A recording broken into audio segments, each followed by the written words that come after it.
Já está rolando mais um Sala de Concurso. Mais uma vez, Fabiano Marques, Dirceu Mineto, Paulo Marques, Andrezan Machado, Rodrigo Schaefer e o nosso convidado, o psicólogo, Dr. Flávio Paiva. Só que eu tenho separadinho, porque o Dr. Flávio tem uma missão hoje, eu não digo terrível, mas é uma missão, digamos assim, que ele vai desenvolver, e nós estamos atendendo a um pedido já antigo de alunos, e é um assunto tremendamente, mas tremendamente complexo, acredito. O Flávio vai poder nos colocar, que é aquela questão que o Dirceu chamou de utilização da Ritalina, né, Dirceu? É o rebite do concurseiro. E que eu falei até que eu não sei se as bancas, se isso aí pegar, não vai ter que fazer um antidoping, né? Eu falei isso num dos nossos programas. Então, eu quero deixar já a palavra em aberto. Não sei se a gente tem já começar a perguntar para o Dr. Flávio sobre isso. Eu sei que hoje a pauta dele vai ser intensa. Acredito até que a gente vai ficar praticamente com esse assunto durante todo o tempo. Porque ele é realmente algo que está muito, muito, muito falado, mas muito falado mesmo. Sim. E a gente precisa de um posicionamento. Sim. Porque eu parto do seguinte pressuposto. Esse nosso trabalho aqui, que é um trabalho, digamos assim, voluntário, ninguém aqui ganha nada para fazer o que está fazendo.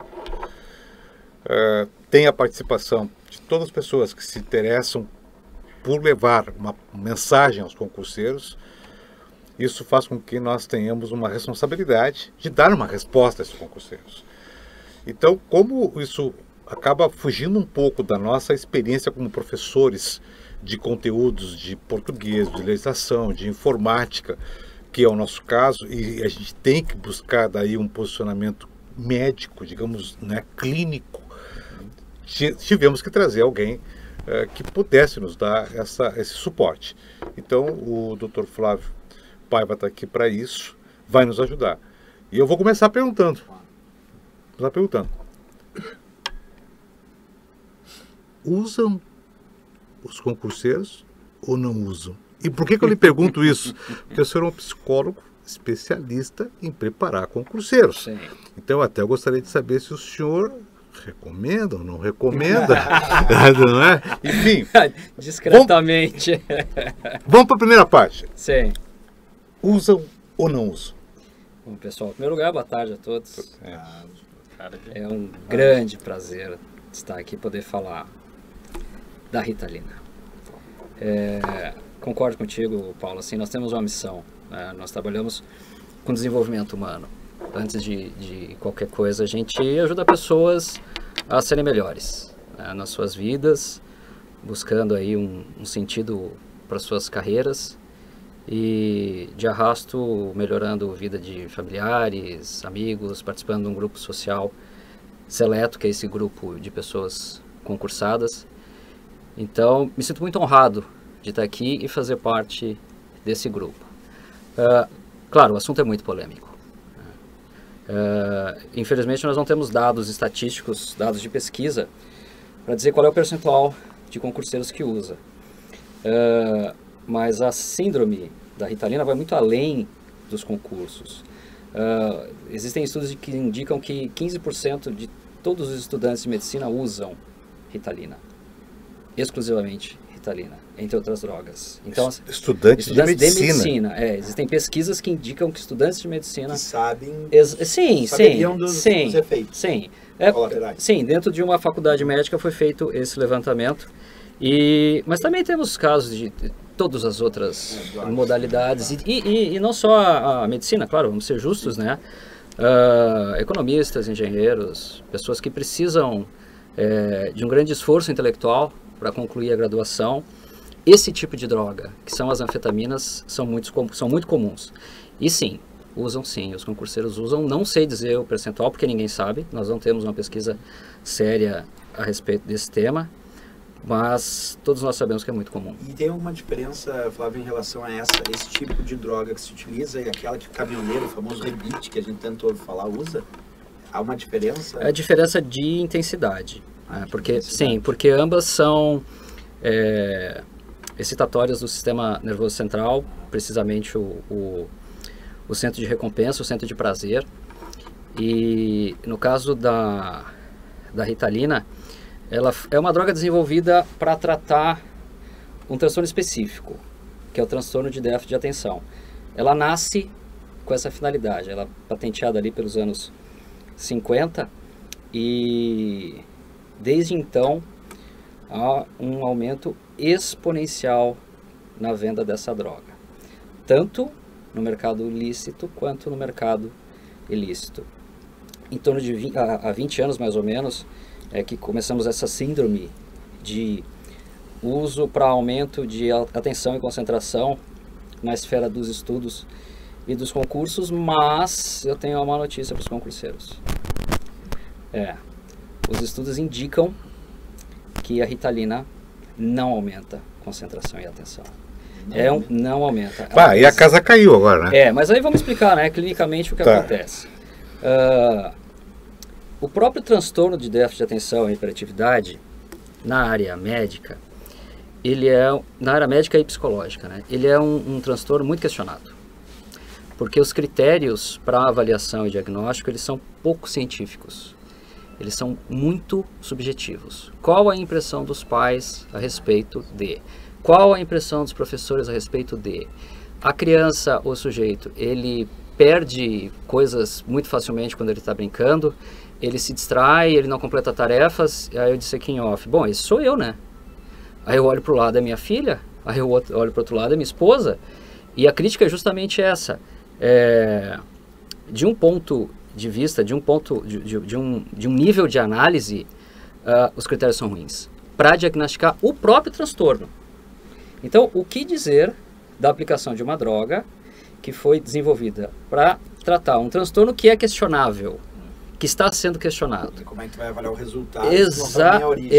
Né? E fora da esfera do transtorno de déficit de atenção, as alterações em atenção e concentração são muito raras. Na psicologia e na psiquiatria, o estudo da atenção ela sempre foi voltada a comorbidades, a doenças que têm como consequência um problema na atenção. Por exemplo, dano físico, um acidente de carro onde a pessoa bate a cabeça, tem uma lesão cerebral, derrame, um dano viral ou bacteriano, e transtornos psiquiátricos na área da afetividade. Afetividade como transtorno bipolar, ansiedade, depressão, são transtornos que têm como consequência uma alteração profunda na atenção. Acho que a gente tem que definir primeiro o que é atenção, né? Atenção é uma função mental, assim como linguagem, orientação, é uma das coisas que o cérebro faz. Então, nós que pesquisamos comportamento humano, nós dividimos o cérebro de uma forma que a gente consiga compartimentar cada uma das atividades que o cérebro pratica. Uma delas é a atenção, é a capacidade de a gente pegar a consciência e colocar sobre um ponto. Isso é atenção. A atenção, ela tem um funcionamento normal, que é esse que a gente enxerga com essas diferenças, que talvez o Rodrigo me pareça ser um pouco mais concentrado e o Fabiano um pouco mais distraído, mas existe uma faixa de funcionamento que é normal com essas diferenças. Para a psicopatologia, para a psiquiatria, o que interessa é quando isso é extrapolado. E é possível treinar a atenção? É possível como qualquer outra função. É possível treinar a memória, é possível treinar a linguagem, é possível treinar orientação e também é possível treinar a atenção. E eu vou chegar nesse ponto, e os concurseiros vão ficar com raiva de mim, porque eu já vou dizer que é fácil, é simples, não precisa inventar uma fórmula mágica, até para entregar alguma coisa positiva para eles, né? Não adianta dizer que a Ritalina não ajuda e não oferecer nenhum substituto. Aí no caso dos depressivos, o depressivo ele tem uma afetividade tão baixa que ele não consegue sequer sair da cama. Então não adianta chamá-lo e bater assim, ô meu, falando contigo, ele sequer vai olhar para ti. No outro polo, quem está muito excitado, né, como uma pessoa, não, vamos exagerar, uma pessoa com transtorno bipolar, numa fase de mania, ele não consegue conversar contigo, porque ele sai quicando de estímulo em estímulo e não consegue focar a sua atenção. Basicamente, esses são os transtornos mais clássicos da atenção, mas eles dificilmente existem no estado puro. O transtorno de déficit de atenção seria esse estado puro da atenção com alguma deficiência, mas como eu disse aqui anteriormente, ele é muito questionável, porque os critérios diagnósticos são frágeis, eles são pouco objetivos e não existe exame clínico, não existe exame médico, não existe exame laboratorial para dizer, ó, nível X de dopamina ou noradrenalina e tipifica o déficit de atenção. Isso não existe. Então, dentro da própria esfera clínica, falar de atenção e falar de medicação para atenção é um problema. Médicos, psiquiatras, neurocientistas, psicólogos, não há um consenso. O consenso é de que é frágil, a questão é complicada. E é difícil também, né? Porque às vezes o negócio de atenção é coletivo. Quem nunca teve aquele professor na faculdade que dava sono? Sim, Todo mundo falava, bah... E não é natural sentir sono numa situação dessa. O cara vai e todo mundo fala, bah, mas a aula do cara lá não dá, é muito parada, né? Então, às vezes, cara, saiba tomar um café, até, né? saiba tomar um café. Dá graças a Deus quando acaba a aula, E tem outros que tem alguma coisa na voz que tu não dorme. Sim. Às vezes... Mas isso aí está muito relacionado, é esse ponto que tu fala, Andresa, muito relacionado à atenção. Não, mas é como é subjetivo mesmo. Não, né? mas assim, o que eu gosto da tua aula me faz eu não dormir. Agora, se eu já não tivesse essa atração pela tua aula ou pela tua matéria, ia me dar sono. Mas às vezes a mesma matéria até. Mas a gente chega num ponto fundamental da discussão. Já avançamos bastante, que é a questão do sentido. O concurseiro chega para mim e diz assim, eu sento para estudar e eu não consigo. Eu me distraio com o Facebook, me distraio com a vizinha, ok. Aí ele me diz, não, eu tenho transtorno de déficit de atenção, eu preciso tomar a Ritalina. Aí eu pergunto, isso se repete em outros cenários? A pessoa, não, mas quando eu vou estudar eu tenho isso. Bom, de cara, não tem a menor chance da pessoa ter déficit de atenção. Qual é a suspeita?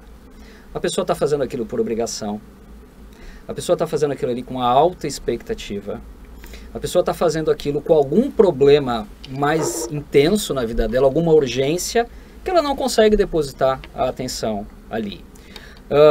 O concurseiro, o mais competitivo, é aquele que consegue adequar melhor o cenário de vida dele para o concurso. Eu digo para a pessoa assim, o sujeito me procura e diz, Flávio, vamos fazer um trabalho de coaching para concursos, porque eu estou precisando passar no concurso para resolver um problema financeiro. Eu digo, isso não é muito inteligente. É melhor tu resolver o teu problema financeiro primeiro e depois investir em concurso. Porque é muito mais difícil aprender sob pressão. Se é uma urgência, se a pessoa realmente está ali no SPC, se ela tem que ganhar dinheiro, vamos devagar. Porque senão, a pessoa pode ter problemas de atenção e entrar num ciclo vicioso. Mas, doutor Flávio, deixa eu... agora falaste uma coisa importante, uma coisa que é uma curiosidade que eu tenho. Pode soltar um banco de fazer o concurso.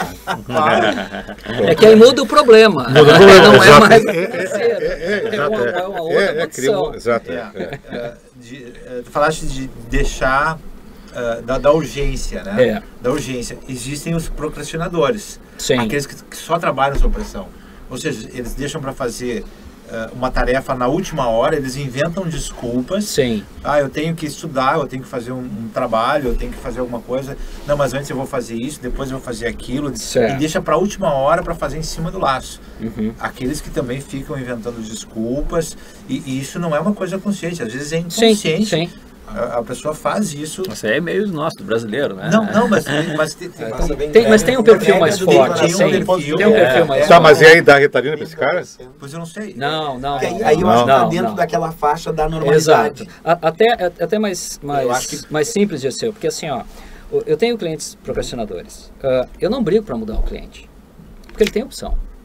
Se ele quiser, ele muda. Aí eu pergunto para ele, tá dando certo? Sim. Continua, você vai pagar um preço. Não está dando certo? Não.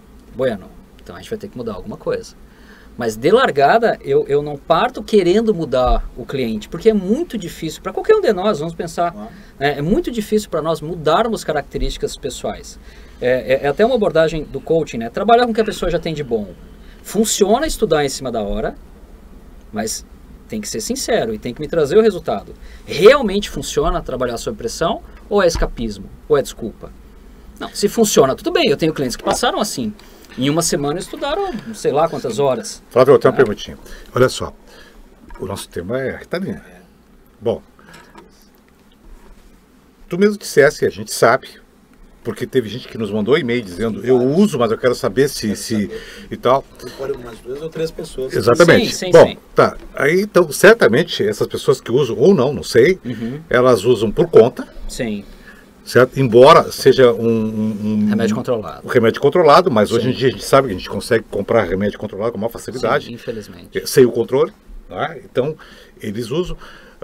Não sei que tipo de dose eles usam, se baseado na bula.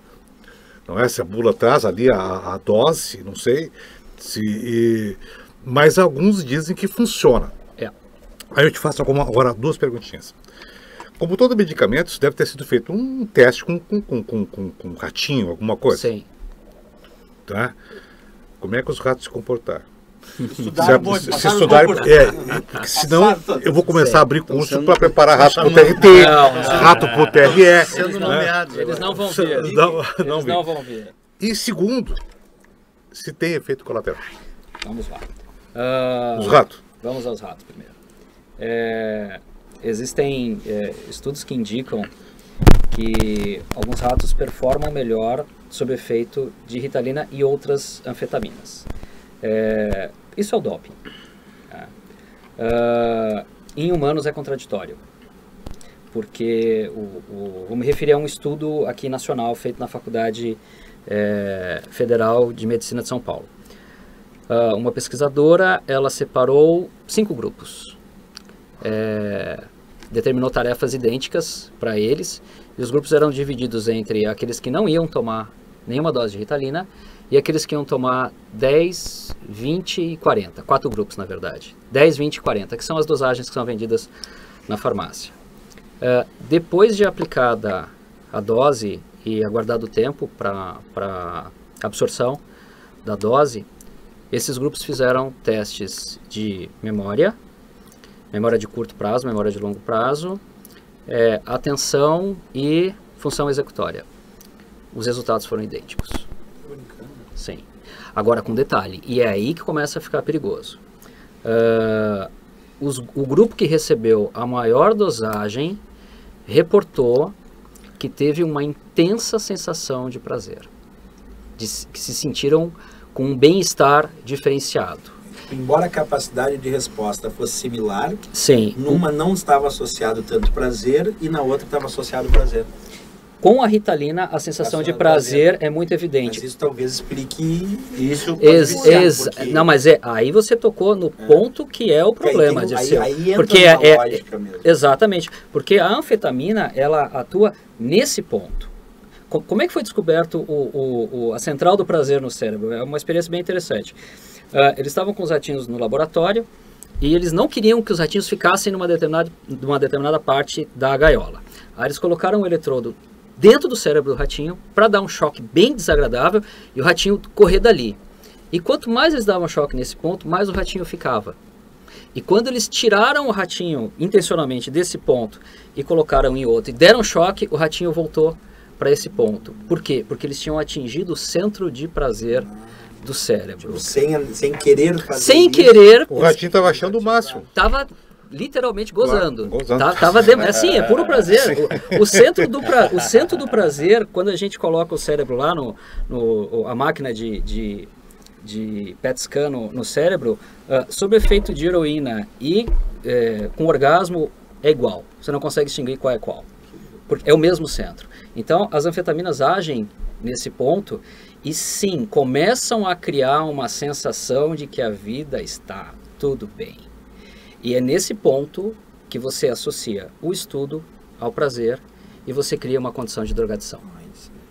Daqui a pouco o cara começa a tomar Ritalina estudar, Sim, para ajudar. Sim, com uma vontade de performar De melhor. performar melhor, daqui a pouco ele se vicia e na Sim. verdade ele vai estudar para poder tomar Ritalina, de repente. Até isso, sim, porque Se ele entrar no circo, Ele o fica que naquela, caracteriza- agora eu quero, porque É. eu O como que desculpa, caracteriza e nem, isso. talvez nem ele Sim. conscientemente Não, sim. sabe, ele não é consciente, Claro. mas porque tá acaba... ativando. E ele pode ir além da Ritalina também? Sentir necessidade de mais alguma coisa?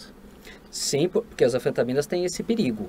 Há estudos que indicam crianças e adolescentes que foram medicadas com anfetamina com uma prevalência muito maior, com tendência a usar cocaína anos depois, do que um grupo de controle, que não usou a Ritalina. Porque a cocaína também é um tipo de anfetamina, só que com uma estrutura que tem um efeito mais intenso no cérebro. Nossa. E Ritalina também, ela é prescrita pelo médico? O Sim, médico prescreve sim, Ritalina. exatamente. A Ritalina ela existe para tratar transtorno de déficit de atenção e hiperatividade. Certo. Nesse grupo clínico, cujo diagnóstico ainda está sob suspeita, os estudos indicam que sim, há uma alteração. Mas vamos pensar, se a pessoa realmente tem um déficit de atenção e você oferece uma droga que age de uma forma que faz elevar a atenção naquele grupo que tem deficiência, então tudo bem. Então não há o que se questionar. Claro, do ponto de vista clínico, não existe uma pílula que vai desenvolver competência. Mesmo essa pessoa ela tem que ser treinada, ela tem que entender a importância do bom planejamento, de como é importante estar organizado, de ter horários, mesmo essa pessoa, porque ela também é uma pessoa normal. Da mesma forma, os estudos indicam que não há nenhuma comprovação de que pessoas que não têm transtorno de atenção, se tomarem Ritalina, vão ter mais atenção, porque elas estão naquela faixa de normalidade. Mas eu já tive, Flávio, depoimento de concurseiro que fez prova não tomando e depois fez prova tomando, certo? Sem prescrição médica. Sim. E o cara me veio e me disse que a prova que ele fez, naquela data que ele tomou para aquela prova, ele foi muito melhor. É possível? Pode ser um efeito placebo também. Vamos pensar assim, existem algumas explicações para isso. Pode ser um efeito placebo, ele pode ter tomado açúcar, farinha e ter sentido dessa forma. Como também pode ser um efeito da droga. Uma pessoa mais sensível, por exemplo, se ela tomar 40 miligramas de anfetamina, de Ritalina, bom, provavelmente ela vai sentir algum efeito excitatório, mas não quer dizer que ela tenha mais atenção ou uma performance melhor que não induzido por essa droga, tal qual cocaína. Tu entende a diferença? Não é exatamente a Ritalina, é essa categoria de drogas que são as anfetaminas, que sim são excitatórias. Então é possível, mas não dá para fechar e dizer que foi isso, porque o Dirceu também tem razão. Pode ser um efeito placebo. E os efeitos colaterais, né? Isso, Isso, perguntado, né? Sim, Isso é importante, bem importante para o pessoal que está nos assistindo aí, né? A gente tem que falar disso para assustar um pouco o pessoal, porque... A realidade, né? Sim. Eu diria que o principal efeito colateral é o risco de drogadição, de dependência, de vício, em outras palavras. A gente não fala mais hoje uma diferença em dependência química ou dependência psíquica ou física, porque a gente percebeu que não existe uma coisa sem a outra. A dependência ela é muito restritiva. A pessoa deixa alguns comportamentos usuais de lado e apresenta comportamentos que buscam alcançar a satisfação através da droga. Então, o que o Fabiano falou aqui, a suspeita de, então ele está estudando para se drogar, acontece, pode ser, porque cria-se uma associação comportamental da qual o sujeito não tem consciência, ele está alienado daquilo. Seria assim, o cérebro engana ele, o próprio cérebro, porque ele quer a droga. Na verdade, a gente faz isso todo dia. A gente estava discutindo aqui antes, que o Inter vai ser campeão, não sei o quê. A gente está se enganando porque a evidência é nenhuma. A gente cria uma expectativa sobre como o nosso time vai ser, sobre como o nosso dia vai ser. Então, o nosso cérebro é preparado para isso. Some a isso 40 miligramas de anfetamina todo dia, você tem um cenário perfeito para você perder o controle da realidade. Eu queria chegar no ponto assim do treino para as pessoas ficarem até mais tranquilas. porque a atenção, ela pode ser desenvolvida. É claro que existem pessoas mais distraídas, também não vamos ser levianos, né, e dizer que não existem aquelas pessoas que têm mais dificuldade. Daquela faixa de normalidade, pessoas que estão mais próximas, exato, de uma faixa um pouco mais deficitária. Primeiro ponto, escolha da carreira. A escolha da carreira, ela tem que fazer sentido. A pessoa não pode estudar algo que não faz o menor sentido para ela. Por exemplo, o sujeito escolheu a Secretaria da Fazenda aqui, no cargo de fiscal de tributos, mas ela odeia contabilidade, ela odeia auditoria, ela odeia tributário. Bom, ela adora os salários. Exatamente, ela adora o salário. Bom, ela vai passar como? Se ela não consegue estudar. Isso para quem está nesse limite, vamos dizer assim. Para quem já tem a atenção bem desenvolvida, uma tarefa dessa já é muito difícil. Para quem não tem, então, é um trabalho que necessariamente não vai dar certo.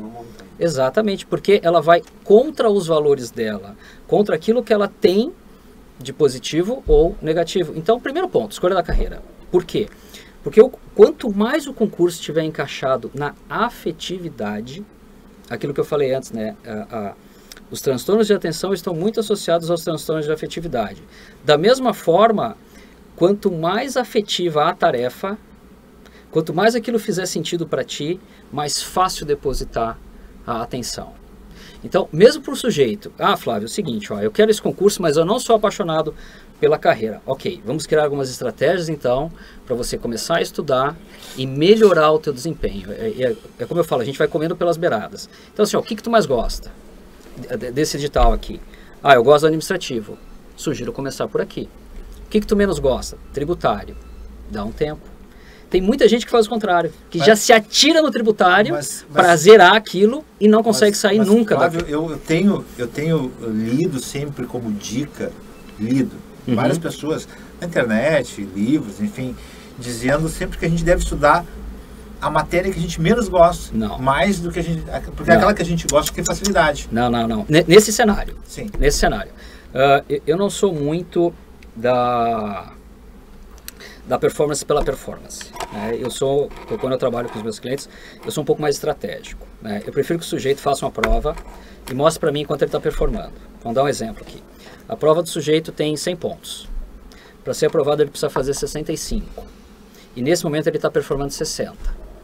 Ele só precisa de 15 pontos.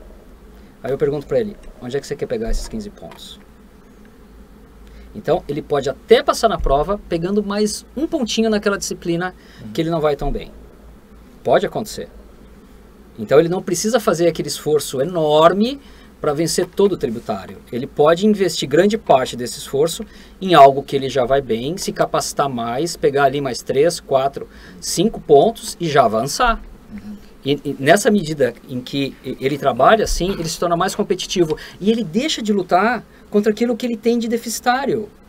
Percebem como a tarefa fica mais fácil? Claro que é. E aí ele não precisa tomar Ritalina. Aí que está o ponto. É que aí talvez esteja a justificativa do porquê que ele vai para a Ritalina, claro. Sim, porque ele quer absorver aquela que ele não tem afeição. E ele quer se ela atinge o nível de prazer, Exato. seria o ponto de descobrir, por exemplo, informática ele adora, apaixonado, uma portuguesa.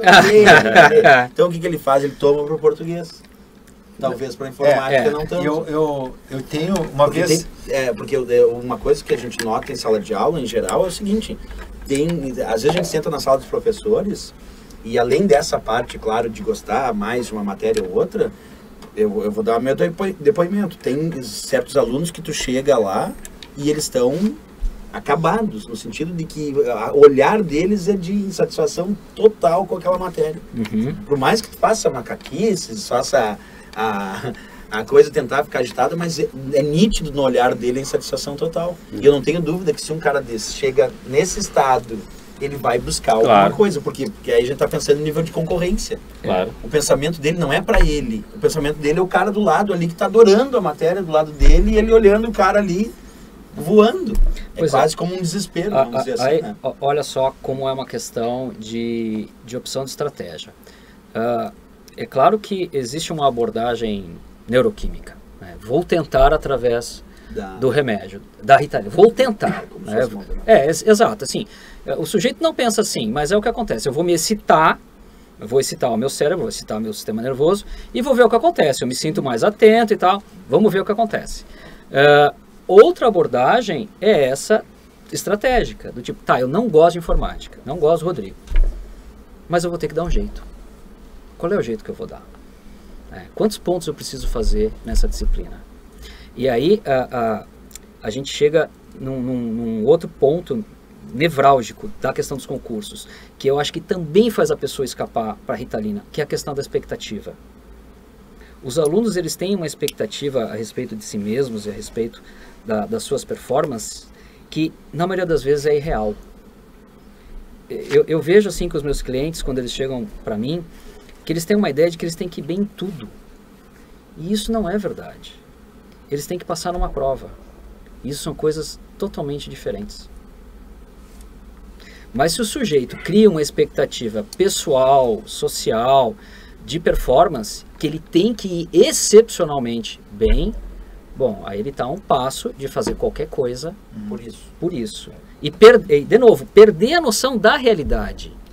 Né? Objetivamente, o que você está fazendo está trazendo o resultado que você quer, está te tornando mais competitivo. Essa é a pergunta que o concurseiro tem que fazer todos os dias. O que eu fiz ontem me tornou mais competitivo? Sim ou não? Mas não entra uma questão assim, porque, claro, a gente sabe, e isso é uma coisa que é lugar comum. O pessoal fala em pé de ouvido. Então, quem não falou abertamente, ouviu dois colegas falando de Ritalina, e eles pensam assim, puxa vida, os meus concorrentes, todos estão tomando... Se todos estivessem voando e eu estou aqui na Exatamente, eu preciso também. Porque aí entra o efeito manada. É a expectativa. Todo mundo... É a expectativa, porque se o sujeito fala assim, tá, só um minutinho, vamos ver eu com relação a mim mesmo. O que eu estou fazendo? Eu estou fazendo isso aqui. Qual é a minha performance atual? É esta aqui. Bom, há um mês atrás, como é que eu estava? Eu estava X% abaixo. Ok, então o que eu estou fazendo está dando certo. É uma abordagem muito mais madura. É claro que é muito difícil, mas é a que é mais saudável, é a mais eficiente, é a que traz mais controle para o sujeito, porque ele consegue enxergar aquilo que ele está fazendo. E na medida em que você opta por essa abordagem química, o controle não está mais contigo. Porque se eu tiro de ti a pílula, o que sobra? Outra coisa que é moda, esses energéticos, tem alguma coisa? Eles despertam alguma coisa? É a mesma coisa, assim, a pessoa toma ginseng com guaraná e um litro de café. Eles fazem uma mistura. Whisky com Red Bull. Isso, pronto. Mas aí é ótimo para... É ótimo. Já tá na balada. Tá sabendo tudo, hein? Quer ver? Mas uma coisa que eu acho que tem que ficar, então, Flávio, ver se tu concorda comigo. Sim. Como um recado aí pro pessoal, né? Sim. Quando se fala, por exemplo, num remédio, né? E num remédio que talvez pensem assim, isso aí não dá nada, usa porque não dá nada. Não existe. Há um pensamento, né? Quando se fala numa droga, por exemplo, uma coisa que é proibida, cocaína, o cara já, não, isso aí não. Agora, Ritalina, sim.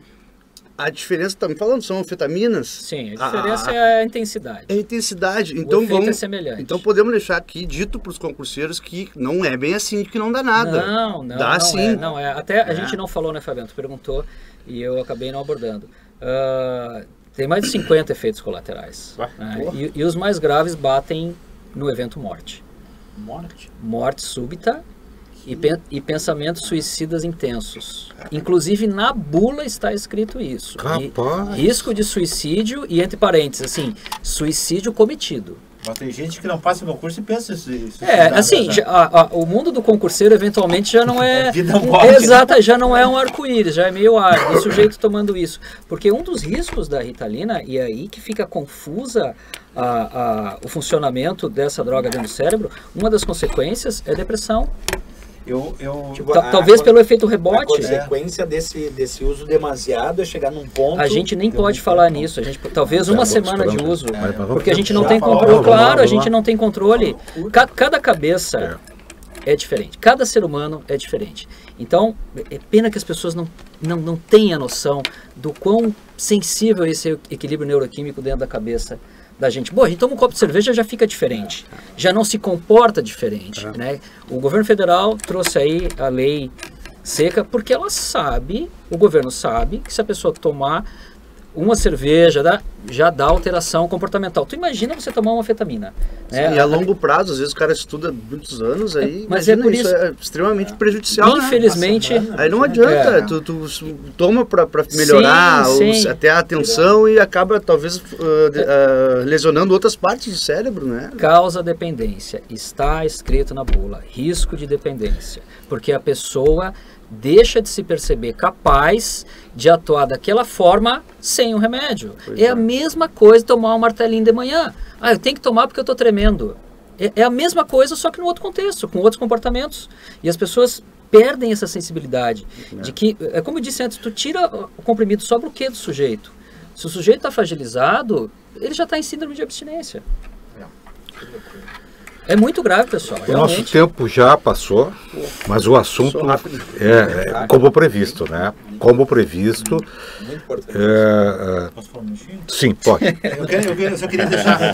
Que na verdade, eu tenho certeza que vai chegar o próximo programa, ou um dos próximos, o Dr. Flávio vai vir aí, de novo, com assuntos sempre importantes, né? Sempre pertinentes para a vida do concurseiro, mas aí talvez já seja tarde, a gente já tenha mudado de pauta.